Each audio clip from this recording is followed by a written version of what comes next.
बिस्मिल्लाहिर्रहमानिर्रहीम। अस्सलाम वालेकुम स्टूडेंट्स। आज हम शुरू करने लगे हैं अपना माह जून का सिलेबस, जो कि जनरल साइंस यानी कि इसका चैप्टर नंबर 8 है और इसमें नाम है करंट इलेक्ट्रिसिटी।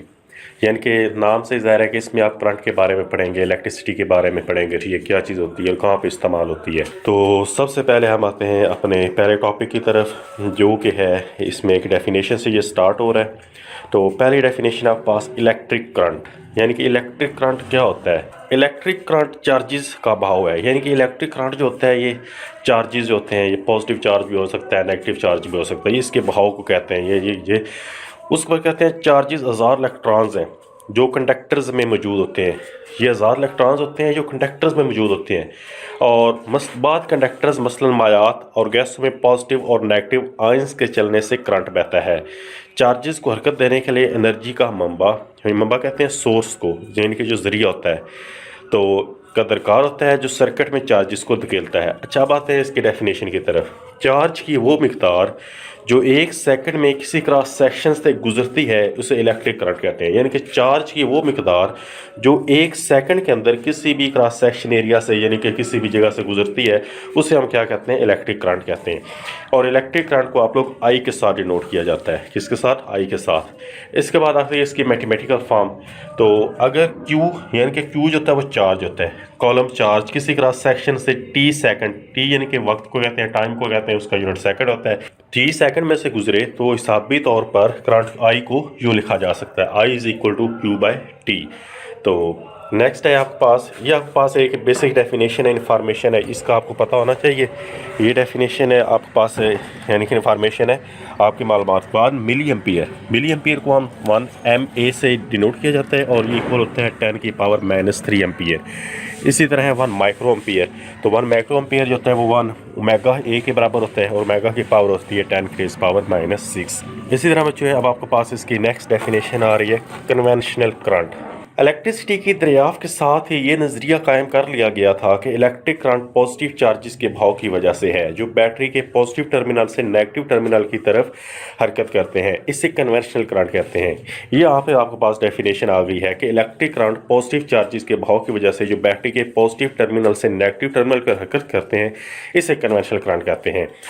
तो अब नेक्स्ट आपके पास ये यहाँ तक इसकी डेफिनेशन ही रहेगी। अब नेक्स्ट चलते हैं। यहाँ से बच्चों आपने एक डेफिनेशन अहम नुकात में से लेनी है। ये डेफिनेशन आपके पास है पोटेंशियल डिफरेंस क्या होता है। तो बैटरी एक कॉलम चार्ज को जितनी एनर्जी मुहैया करती है, बैटरी एक कॉलम चार्ज को जितनी एनर्जी मुहैया करती है, इसे पोटेंशियल डिफरेंस कहते हैं। ये आपने डेफिनेशन याद रखनी है कि पोटेंशियल डिफरेंस क्या होता है कि बैटरी एक कॉलम चार्ज को जितनी एनर्जी मुहैया कर सकती है वो इसका पोटेंशियल डिफरेंस कहलाती है।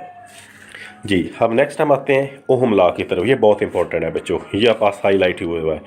किसी कंडक्टर में से गुजरने वाला करंट पोटेंशियल डिफरेंस के डायरेक्टली प्रोपोर्शनल होता है। यानी कि किसी भी कंडक्टर में से जो करंट गुजर रहा है ना, वो पोटेंशियल डिफरेंस के क्या होगा, डायरेक्टली प्रोपोर्शनल होगा। तो इसकी कुछ शर्त होंगी। पहली शर्त ये होगी कि कंडक्टर का टेम्परेचर, और दूसरी शर्त होगी तबई हालत, ये तब्दील नहीं होगी। कंडक्टर का जो टेम्परेचर है वो भी तब्दील नहीं होगा और उसकी जो पहली वाली हालत है, तबई हालत है, वो भी तब्दील नहीं होगी। इसको हम ओम का कानून कहते हैं और इसको भी मैथमेटिकल तरीके से, यानी कि साबित तौर पर हम कैसे लिख सकते हैं, V, ये जो साइन है ये डायरेक्टली प्रोपोर्शनल का, V डायरेक्टली प्रोपोर्शनल I। जब भी ये साइन आता है डायरेक्टली प्रोपोर्शनल का, तो आपने कोई ना कोई कांस्टेंट ऑफ प्रोपोर्शनैलिटी लगाना होता है। यहाँ पे जो हम कांस्टेंट ऑफ प्रोपोर्शनैलिटी लगाएंगे वो हो गया इक्वल टू लगा के R लिखेंगे, RI। अब R यहाँ पे क्या है, इसमें R एक कांस्टेंट है जिसे कंडक्टर की रेजिस्टेंस कहा जाता है, होती है। रेजिस्टेंस का जिक्र हो गया तो ये भी पता होना चाहिए कि रेजिस्टेंस क्या होती है। रेजिस्टेंस किसी कंडक्टर में चार्जेस के बहाव में रुकावट को, यानी कि किसी भी कंडक्टर में से चार्ज गुजर रहा हो ना, उसके आगे कुछ ना कुछ रुकावट भी आती है, तो उस रुकावट को आप क्या कहते हैं, रेजिस्टेंस कहते हैं। रेजिस्टेंस पोटेंशियल डिफरेंस और करंट की निस्बत के बराबर होती है, यानी कि R इज इक्वल टू, इसको मैथमेटिकल फॉर्म में हम लिखेंगे R is equal to V/I। तो सर्किट में रेजिस्टेंस एक दंदानेदार लाइन से, ये आपके पास सामने जो लाइन नज़र आ रही है, शेप नज़र आ रही है, इसमें जो ये दंदानेदार लाइन है ना, इसको हम रेजिस्टेंस कहते हैं और इसका जो यूनिट होता है वो ओहम होता है, ओहम। इसको ये हेडफोन जो होते हैं ना, ये मैक, इसको इस तरह से डिनोट किया जाता है। इसके आगे टाइप्स आ जाती हैं रेजिस्टेंस की। पहले ये इसके सर्किट वगैरह में जो इस्तेमाल होती हैं, ये स्विच है। स्विच सर्किट को मुकम्मल करने या ब्रेक करने का काम करता है। स्विच आप आम लोग के घरों में भी इस्तेमाल होते हैं, ये बिजली के स्विच लगाते हैं, बटन ऑन करते हैं तो वो चीज़ होती है वो चल जाती है, ये वही वाला स्विच है। तो स्विच सर्किट को मुकम्मल करने या ब्रेक करने का काम करता है। जब आगे वो ये कह रहा है कि जब स्विच को ऑफ कर दिया जाता है तो सर्किट में करंट नहीं गुजरता। लेबॉरेटरी में स्विच का काम की से लिया जाता है, जिसे खोला या बंद किया जा सकता है। घरों में बिजली की अशिया को ऑन या ऑफ करने के लिए मुख्तलिफ डिज़ाइन के स्विच इस्तेमाल किए जाते हैं। तो ये नमूने के तौर पे आगे उन्होंने दिखाए हैं कि इसी तरह के स्विच होते हैं, ये आप देख सकते हैं। कैपेसिटर्स क्या होते हैं? कैपेसिटर्स इलेक्ट्रिक चार्ज को स्टोर करते हैं और इलेक्ट्रिक सर्किट में दीगर कई मकासद के लिए इस्तेमाल होते हैं। एक सादा कैपेसिटर दो पैरेलल धाती प्लेटों पर मुश्तमिल होता है। प्लेटों के दरमियान कोई इंसुलेटर रखा जाता है जिसे डाई इलेक्ट्रिक कहते हैं। जब कैपेसिटर को बैटरी के साथ जोड़ा जाता है तो इसके एक प्लेट पर पॉजिटिव चार्ज और दूसरी प्लेट पर नेगेटिव चार्ज जमा हो जाता है। बैटरी को हटाने पर भी चार्ज मौजूद रहता है। इस अमल को कैपेसिटर की चार्जिंग कहते हैं। यहाँ पे एक शॉर्ट सवाल भी आपके पास बन गया है, मुख्तसर सवाल कि कैपेसिटर की चार्जिंग से क्या मुराद है। ये अब आपने यहाँ से ये वाला सवाल भी याद कर लें। तो नेक्स्ट है बच्चों आपके पास रेजिस्टर्स क्या होते हैं? ऐसे कंडक्टर्स जिनकी रेजिस्टेंस ज़्यादा हो उनको हम रेजिस्टर्स कहते हैं। सिंपल सी बात है कि ऐसे कंडक्टर जिनकी रेजिस्टेंस ज़्यादा हो उनको क्या कहते हैं?